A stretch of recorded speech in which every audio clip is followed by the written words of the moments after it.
అష్టావక్ర గీత 1వ అధ్యాయం ఆత్మానుభవోపదేశము 6వ శ్లోకము. నీవు కర్తవు భోక్తవు కాదని గుర్తించు. నీవు ఎప్పుడూ స్వతంత్రుడవు, ముక్తుడవు. 1. అహంకారం. ధర్మం, అధర్మం, సుఖం, దుఃఖం అనే అంశాలు మనిషి మనస్సు, బుద్ధికి చెందినవని అర్థం చేసుకోవాలి. ఇవి శాశ్వతం కానివి.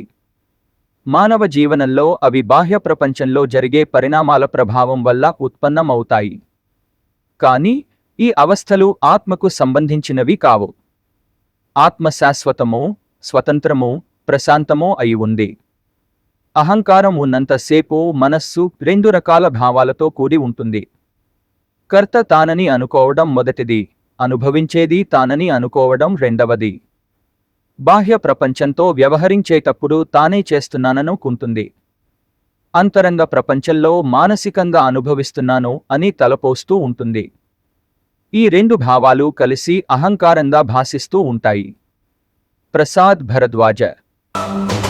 పూర్తి వివరణ వీడియో లింక్ బయోలో ఉంది. సబ్స్క్రైబ్ చైతన్య విజ్ఞానం ఛానల్, లైక్ చేయండి, షేర్ చేయండి. ప్రసాద్ భరద్వాజ.